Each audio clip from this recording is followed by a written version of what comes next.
Assalamualaikum warahmatullahi wabarakatuh. Salam sejahtera buat kita semua. Semoga hari ini kita dalam keadaan sehat walafiat. Amin ya robbal alamin. Anak-anakku sekalian, kita akan lanjutkan kegiatan PJJ kita pada pelajaran simulasi dan komunikasi digital. Pada pertemuan yang lalu, kita sudah menuntaskan pokok bahasan tentang digital citizenship atau kewargaan digital. Nah, pada kesempatan kali ini kita akan lanjutkan di pokok bahasan yang baru, yaitu pada KD 3.9 tentang search engine. Nah, ini masih berkaitan sesungguhnya dengan materi pelajaran pada bab sebelumnya atau KD 3.8, yaitu masih dari bagian penelusuran informasi digital. Nah, sebelum kita melangkah lebih lanjut mengenai search engine, kita akan mengetahui terlebih dahulu kira-kira tujuan pembelajaran kita apa ya di pertemuan kali ini. Jadi dengan mempelajari search engine, nanti kita bisa menerapkan teknik penelusuran search engine serta melakukan penelusuran informasi digital. Nah, itu adalah tujuan pembelajaran kita. Nah, apa sih sebenarnya yang dimaksud dengan search engine ini sendiri? Mungkin kalian ada yang sudah tahu atau dari kata search dan engine sudah bisa sedikit menyimpulkan sebenarnya kemudian fungsinya itu untuk apa, kegunaannya untuk apa. Oke, kita akan lihat dari istilahnya dulu ya. Jadi di sini ada dua suku kata, search dan engine ya. Dari bahasa Inggris, search ini adalah pencari ya, atau penelusur, boleh kita katakan seperti itu. Kemudian engine ini kalau diterjemahkan ke dalam bahasa Indonesia boleh kita sebut dengan mesin ya. Jadi kalau digabungkan, search engine ini adalah mesin pencari atau mesin penjelajah, boleh dibilang seperti itu. Ya. Apa sih yang dicari? Apakah barang-barang yang hilang? Oh, tentu tidak ya. Jadi yang dicari itu adalah segala informasi yang terdapat di dalam internet. Tentunya yang kita butuhkan dan yang kita perlukan seperti itu. Nah, sebelum kita akan mengumpas lagi lebih dalam mengenai search engine ini, kalian harus memahami dulu konsep search engine, kemudian konsep web browser atau browser ya. Karena ini adalah sesuatu hal yang saling berkaitan, tidak bisa dipisahkan, tetapi berbeda ya. Jadi search engine adalah bukan browser dan browser juga bukan search engine. Nah, sekarang kita lihat contoh daripada search engine ya. Misalnya www.google.com. Ini yang sering kita pakai ya kalau mau searching ya, seperti itu. Atau misalnya yahoo.com. Nah, seperti itu. Ini contoh dulu, ini contoh. Nanti kita bisa simpulkan apa sih bedanya gitu. Kemudian kalau browser itu, nah yang umum kita gunakan sekarang adalah Chrome misalnya ya. Kemudian Mozilla Firefox nih. Kemudian Opera dan lain sebagainya ya.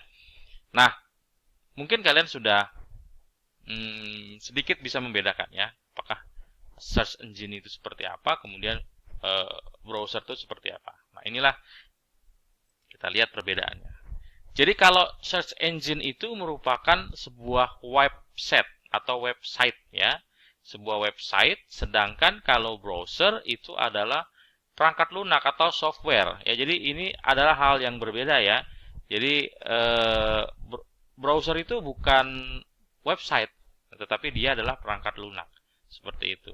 Jadi kalau lebih lengkapnya lagi, website ya, search engine itu adalah website yang mengumpulkan, kemudian mengorganisir dan mengindeks konten dari seluruh bagian internet. Jadi dia mengindeks itu maksudnya adalah membuat daftar dari apa-apa yang akan kita cari atau apa yang kita butuhkan. Nah, itu adalah fungsinya daripada search engine ya. Kemudian kalau browser itu adalah perangkat lunak yang berfungsi untuk menerima dan menyajikan sumber informasi dari internet. Nah, jadi kata kuncinya adalah di sini, di software atau perangkat lunak. Ya, jadi dua-duanya berbeda, tetapi saling bersinergis dalam bekerja karena nanti akan saling berkaitan. Di mana letak keterkaitannya? Coba kita lanjut pada tayangan slide berikutnya ya. Bisa lihat ya. Nah, ketika kita membuka atau mengaktifkan komputer atau laptop kita, nanti akan ada beberapa menu tampilan ya. Biasanya sudah tersaji di desktop atau misalnya kita cari ya di sini di bagian semua aplikasi ya. Nah, nanti di situ kan ada keluar browser ya. Browsernya misalnya yang umum adalah Chrome misalnya. Nah, ketika kita klik Chrome ya seperti ini nih Chrome ya. Nah, kemudian nanti dia di sini akan muncul ya, akan muncul tampilan. Nah, ini adalah Chrome itu disebut dengan browser ya. Ataukah kalian nanti mau pakainya Opera atau kalian pakainya Mozilla Firefox atau yang lainnya itu bebas ya, silahkan nanti yang nyaman seperti apa. Cuman yang umum kita pakai sekarang adalah Chrome ya. Nah, Chrome ini web browser. Nah, kemudian di mana itu si engine search tadi atau search engine tadi gitu. Nah, kita akan ketikkan di sini websitenya. Misalnya pada bagian lihat di sini ya. Nanti kita akan tuliskan karena salah satu search engine itu adalah www.google.com, akan kita ketikkan di sini google.com. Kemudian kita klik, akan tampil seperti ini. Nah, ini adalah salah satu contoh tampilan daripada mesin pencari atau mesin penelusur. Ya, kita sebut juga dengan istilah search engine tadi. Ya, nanti tinggal kita tuliskan di sini. Nah, setelah dituliskan, nanti dia akan mengindeks, akan memberikan sebuah daftar yang kita perlukan. Ya, seperti yang biasa kalian lakukan ketika kalian akan mencari tugas-tugas mata pelajaran atau mencari informasi-informasi yang update misalnya seperti itu. Nah, itulah perbedaan antara search engine dengan web browser ya, atau browser ya boleh kita bilang seperti itu. Nah, ini contoh lainnya lagi, misalnya ketika kita mau mencari informasi, contoh di sini misalnya tentang suatu daerah Temanggung misalnya, kita tulis aja di sini. Nah, nanti dia akan apa tadi dibilangnya adalah mengindeks ya, atau membuat daftar. Nah, jadi nanti yang berkaitan dengan Temanggung semua akan ditampilkan di sini. Ya. Nah, ini adalah yang disebut dengan search engine ya.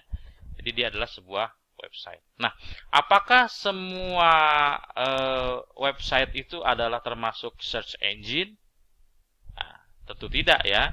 Jadi yang termasuk search engine itu di sini ada beberapa ya. Mungkin kalau kita cari mungkin ada sekitar 20, tetapi yang saya tampilkan di sini hanya ada 1 2 3 4 5 6 7 ya. Nah, yang umum adalah google.com tadi. Kemudian ada lagi bing.com ya. Ini produknya Microsoft, tampilan seperti ini, sama nih, mesin pencari juga nih, tinggal kita tuliskan aja di sini ya, kotak ini. Nah, kembali ke pertanyaan saya tadi, ternyata memang tidak semua website itu adalah berfungsi sebagai search engine ya. Contohnya misalnya kompas.com, contohnya misalnya detik.com. Nah, itu adalah website berita ya, jadi dia tidak sebagai mesin penelusur atau mesin pencari. Atau misalnya YouTube. Nah, YouTube itu juga dia adalah website kumpulan video-video ya, seperti itu. Nah, itu bedanya search engine dengan website-website yang lain. Nah, sekarang kalian sudah paham ya, seperti itu. Nah, selanjutnya apalagi yang kita pelajari dari search engine ini? Nah, kita akan berkaitan dengan yang disebut dengan nama sintaks. Apa sih itu sintaks? Sintaks itu adalah sebuah kata atau simbol khusus yang disertakan dengan suatu kata kunci atau keyword yang memungkinkan pengguna mencari bagian-bagian tertentu dari halaman web atau jenis informasi yang lebih spesifik. Jadi intinya adalah keyword yang bisa dibaca oleh bahasa pemrograman. Ketika kita masukkan keyword tersebut, kata kunci tersebut, maka informasi yang kita dapatkan akan lebih mengerucut atau lebih khusus. Jadi lebih sesuai dengan apa yang kita inginkan, tidak melebar kemana-mana. Seperti itu. Nah, ada 11 daripada sintaks itu. Ada and, kemudian or, minus simbol, ini tanda min ya. Kemudian asterisk simbol, kemudian quote simbol, in URL, all in URL, in title, all in title, site and file type atau tipe file. Nah, ini misalnya tipe file itu misalnya PPTX itu berarti PowerPoint misalnya, atau DOCX misalnya itu Microsoft Word seperti itu. Nah, masing-masing daripada sintak-sintak ini atau simbol-simbol ini sangat membantu sekali kita dalam melakukan sebuah searching atau dalam melakukan sebuah pencarian ya tentunya. Karena kalau kita hanya mengetikkan saja apa yang kita inginkan, itu biasanya kita harus cari satu persatu ya. Tapi kalau kita menggunakan sintak-sintak ini, contoh misalnya file type ya, misalnya kalau kita pengennya yang PDF, ya sudah, nanti kita tuliskan saja di situ file type PDF, nanti dia akan muncul apa yang ingin kita butuhkan, yang tipe filenya adalah PDF. Jadi tidak ada doc, tidak ada JPEG dan lain sebagainya di situ. Nah, itu adalah sintaks ya. Nah, nanti pada pertemuan berikutnya kita akan bahas masing-masing daripada fungsi-fungsi sintaks itu ya, yang ada 11 ini, kemudian bisa kita aplikasikan atau bisa kita terapkan ketika kita sedang berselancar dengan menggunakan web browser ya. Jadi kita berselancar menggunakan web browser, kemudian menggunakan lagi search engine, kemudian masing-masing daripada sintak-sintak ini atau kode-kode khusus ini kita akan coba terapkan sehingga nanti akan mempermudah penelusuran kita seperti itu. Baik anak-anakku sekalian, mungkin untuk pertemuan kali ini saya cukupkan. Mudah-mudahan bisa bermanfaat. Jadi hari ini kalian sudah mengenal tentang search engine, kemudian kalian mengenal web browser, kemudian macam-macam search engine, dan sampai yang terakhir ini adalah secara umum ya, macam-macam sintaks dalam search engine. Oke, kurang lebihnya saya mohon maaf. Billahi taufiq wal hidayah. Assalamualaikum warahmatullahi wabarakatuh.